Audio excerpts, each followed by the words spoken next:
So the Giants season hasn't started off exactly like everyone in New York was hoping it would. Brian Daboll infuriated on the sidelines as the 49ers started running it up late. Some calls definitely didn't go their way. I'll even admit that as a Niners fan. But nonetheless, here we are. They're 1-2. They got blown out 40-0 in week 1. They were down 20 points against the Cardinals in week 2. And yeah, they were hanging tough for at least the first half, but they ultimately got blown out again in week 3. Saquon Barkley was out. They were missing their starting left tackle. Daniel Jones, though, I think the question always boils back down to him. Daniel Jones, did they make the wrong decision to extend him and not franchise tag him? Yes. Care to elaborate for me? We said the same thing back in March, right? It was ridiculous. Everyone knew it was ridiculous too, right? Nobody was going to pay Daniel Jones $40 million. Nobody was going to pay Daniel Jones $32 million. It was reported the next closest offer they were thinking was $28 million. Nobody was going to pay that for Daniel Jones. Nobody was going to pay that. And what's funny about it so far is the Giants are 1-2, but Daniel Jones has been the strongest part of the team so far, which is really weird to think about. Daniel Jones has been the strength of the Giants through this part of the season. So, I mean, you can extend him as much as you want or crap on him for that, but he's holding up his end of the bargain for what we can reasonably expect for Daniel Jones, which is a middle of the road quarterback.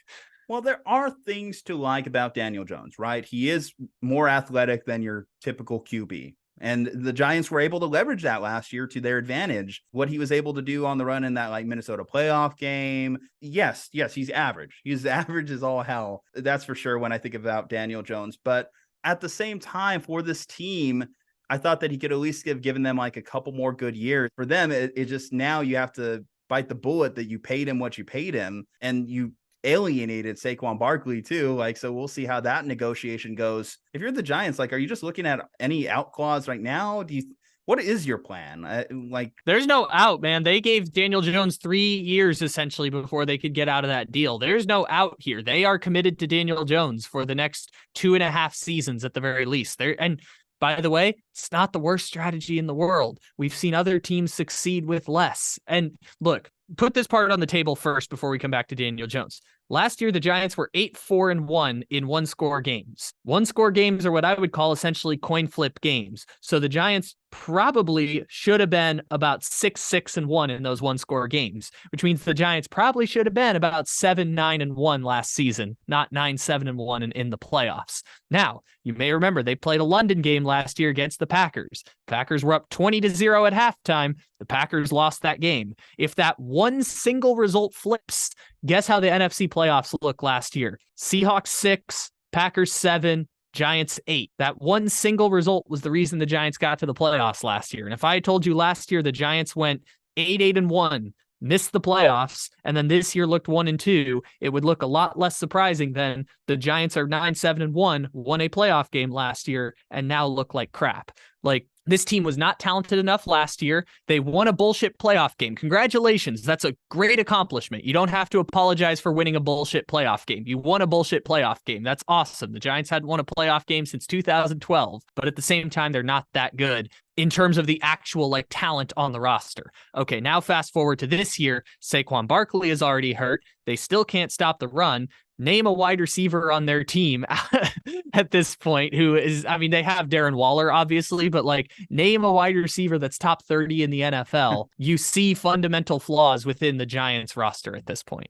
Well, I think they would have hoped that Jalin Hyatt could have a rookie breakout, and the jury's still out if he can be an elite level wide receiver. So I'm not going to completely bury Jalin Hyatt. It's just going to be a matter of, will the offense ever facilitate Jalin Hyatt ascending to something greater than what he is? Because even Kadarius Toney, obviously we know he had issues in week 1, but the second he went to Kansas City, he looked amazing, right? The offense as is, it's obviously very run centric. They're not pushing the ball a lot downfield, and that's going to limit any wide receiver. So I'm not saying they're the most talented wide receiving group in the NFL. They're certainly not, but I don't think that even if they did have talent at the wide receiving unit, we would really necessarily see it shine through because there's just not enough opportunities for it. However, I would say Darren Waller, there's obvious signs of regressions there. And I guess regression is the point of this whole video, right? Has Daniel Jones regressed, or is he the same quarterback as last year? I don't think Daniel Jones is playing so bad that I'm like, he needs to get out of here. Because like I said off the top, like Daniel Jones is holding up his end of the bargain. It's just Daniel Jones is one of those quarterbacks that has had 3 subpar seasons and 1 above average season. That's not usually something you want to commit $40 million to, because it's more likely that the mean is closer to the lower end of that than it is to the high end of that. And Daniel Jones was fine last year. Daniel Jones is better than a lot of the quarterback numbers would suggest because of what the running element that he can bring. But the thing that the Giants have let him down on, in a sense, is they have started to ask too much of Daniel Jones without providing him enough of a foundation to succeed. Now, they drafted Andrew Thomas with the 4th pick in the draft. That was looking like it was going to be a bad pick. Now it looks like a very good pick. Granted, he's now hurt, but he was worth giving the largest contract to a left tackle in the NFL this offseason. So, like, that's something that has supported him. But if you go back and look at what they've tried to do with the skill position players, it's 1st round pick on Kadarius Toney, 2nd round pick on Wan'Dale Robinson, 3rd round pick on Jalen Hyatt. When they traded Kadarius Toney, they got back a compensatory 3rd round pick, and then they traded a 3rd round pick for Darren Waller. So they essentially traded Kadarius Toney for Darren Waller. And it's not that Darren Waller has regressed. Darren Waller is, I think, a sneaky 31 years old. Like, Darren Waller just got old. That's what happened. And the offense is not giving Daniel Jones enough time to make those plays. And quite frankly, Daniel Jones can't really make those plays consistently enough to be a top end passer in the NFL. He's just not good enough. And he's never been good enough. I don't know why we have to pretend that he is good enough, but at the same time, Daniel Jones has been the strongest link on the Giants so far. So I'm not even like pounding fist on the table of like Daniel Jones needs to get out of there. Like, they can still be decent with Daniel Jones as their quarterback. Last year was proof of that. They can be decent if they have Daniel Jones as their starting quarterback and put some level of support around him. What about Kayvon Thibodeau? Has he been a disappointment to this point? Because I know a lot of Giants fans haven't been too happy with his play. You really didn't notice him in the Niners game. Like, he didn't really make his presence felt. I didn't hear Kayvon Thibodeau's name like echoed like at all in that broadcast. I think give it time. What was actually funny is prior to that game, Kayvon Thibodeau had 0 tackles on the season in the first 2 games. I think he had 1 tackle for loss in that game, but it had been a very quiet start to the year for Kayvon Thibodeau. He had been excellent as a rookie, not like defensive rookie of the year over the top, but he was excellent as a rookie. And I think it's just a weird fit because Kayvon Thibodeau and Dexter Lawrence playing on the same defensive line with Azeez Ojulari and not really any nose tackle is just an interesting fit, because the Giants can't stop the run, but they don't really have room to improve from stopping the run, because Thibodeau his strength is pass rushing. His strength is not rush defense. Meanwhile, Dexter Lawrence's strength is pass rushing and not rush defense. Meanwhile, Azeez Ojulari, who's normally their other edge rusher, his strength is pass rushing, but not run defense. Their linebacking unit is not very strong. So it's just like the roster is just kind of constructed strangely. That's the best thing I can say. Like, they are going to be able to stop some people, but it's just a strange roster constructed. Double down by the fact that when they are pass rushing, they're starting 2 rookie corners, one of whom is a 6th round pick. So like, they have Deonte Banks, who's a 1st round pick as a number 1 corner. Their number 2 corner is a 6th round rookie. So like, there's just some fundamental flaws on the roster that I just like don't know what to do with. But in terms of Thibodeau, he's had a slow start to this season, but overall, I think he's been fine. With the decision to extend Jones and franchise tag Barkley, and Barkley is hurt, does that at all vindicate the decision, at least on Barkley, to not offer him a long-term extension? Because this is a player that has dealt with health issues himself, and that was a big part of the negotiation. That was a big part of the hold in, hold out, whatever it was. Yes and no. Because the flip side to that is they just had no way to run the football. And you could say like the Niners have the best run defense in the NFL. They had 17 rushing yards in that game.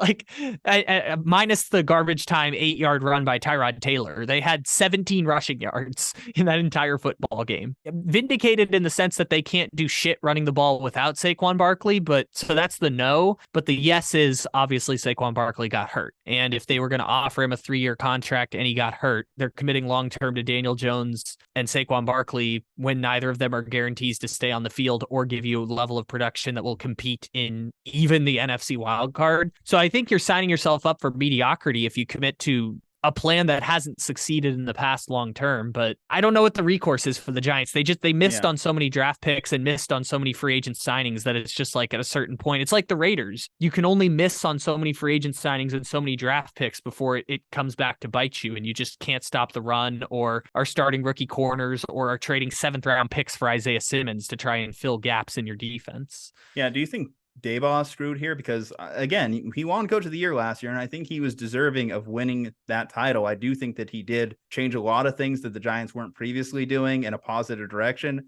But if Jones is locked in there for at least a couple of years, can Daboll survive the 2 years with Jones to make it out the other end, make it to the light at the end of the tunnel? Hey, I'm going to say the same thing that I've been saying for the last 13 months. And this is when Daniel Jones was coming back with only 1 year on his contract, nothing guaranteed. Look, Brian Daboll did not take that job to commit long-term to Daniel Jones as his quarterback. And if Brian Daboll did take that job with the plan to commit to Daniel Jones long-term, buddy, you should have held out for a better job, because you could have had any coaching job in that 2022 cycle that you wanted. Buddy, you should have taken a better job if you were going to commit long-term to Daniel Jones, because that shit has a ceiling. And the ceiling is what happened last year. Like, again, if you change one result, the Giants missed the playoffs last year. They won a bullshit playoff game where admittedly Daniel Jones played the best game of his NFL career. And again, if you're a Giants fan or someone who follows the Giants, you don't need to apologize for winning a bullshit playoff game. Bullshit playoff game is bullshit playoff game. Congrats to you. You won a playoff game. That's something you probably won't do for the next 8 years. So good on you. You got a playoff win, but it's not sustainable, right? Like, Daniel Jones has a ceiling as a quarterback. And if that's the foundation of your franchise at $40 million a year, you have a ceiling on what you can do, especially when you talk about all the assets they've wasted trying to put receivers around him. But looking at this coming quarterback draft class, and a lot of people are talking about it as a loaded quarterback draft class. Could you see the Giants doing something crazy even with Daniel Jones' contract? I mean, Penix Jr. has gained a lot of love recently. I don't know how far he's going to fall with how well he's playing. Quinn Ewers, he might be like a 2nd round pick, 3rd round pick potentially at this point. Do you think the Giants might go in that direction? At least, if not trading up to go and get the elite guys, at least drafting a quarterback this year? It wouldn't be my plan. If I were the Giants, my plan would be best player available. Like, best player available is the game plan. So you think that there's still some hope, right? Like, if they were to get, let's say you put Marvin Harrison Jr. on this team right now, do you think the Giants, we're looking at them like a playoff team, 1 wide receiver? You're going to have to do that plus more. Like, you're going to have a vision for it. And while Marvin Harrison Jr. isn't necessarily the person I was thinking of, because I don't think the Giants will be bad enough to get a top 5 pick in the draft. Just throwing it out there as an example. I think the Giants' plan is just get talented players on the roster, right? Because they're pretty mediocre, but this whole thing's not going to be a dumpster fire. Like, I don't think the game plan is just tear it to the ground and start again with a new quarterback, because they're not in a position to support a new quarterback. Like, I mean, 2 blowouts, and they were looking like they were going to get blown out by the Cardinals. Now, the Cardinals again did just beat the Cowboys, so I don't know what to make of the Cardinals right now, but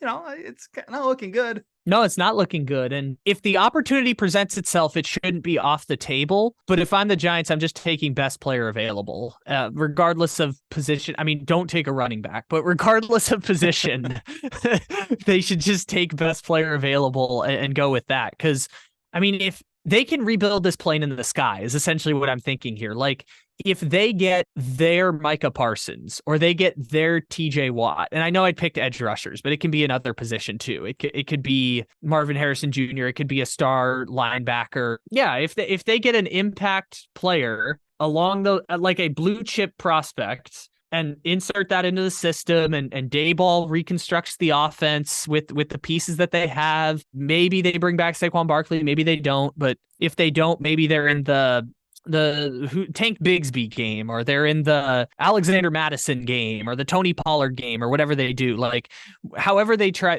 they need to make changes, and I don't think it'll ever get them to as good as they were last year. But at the same time, I wouldn't tear the whole thing down to bring back a quarterback, because like, they're not going to be able to support a quarterback. They are financially committed long-term to pieces like Andrew Thomas and Dexter Lawrence and draft picks that actually hit in the last rebuild. Yeah, they missed on a lot of picks, but unless you're going to really tear this thing to the ground, I don't see the game plan in that sense. This is your core for the next 2 years. As flawed as it may be, this is your core for 2 more seasons. I don't really think that they are in a position to tear this thing to the studs. I think they're just stuck in the purgatory of fighting for the 7th playoff spot. I guess it just depends, like, who's going to outlast who, Daboll or Daniel Jones. That's going to be something to monitor over the next couple of years. Who's going to outlast who? Let us know in the comments section how you feeling about this young season. Can they rebound? Do you think they can still be a sneaky wildcard team? Like to hear how you're feeling after these first 3 weeks. Leave a like on the video, subscribe to our channel, follow us on all our social medias. From Juju and Kyle, stay safe, happy, and healthy. We'll see you next time.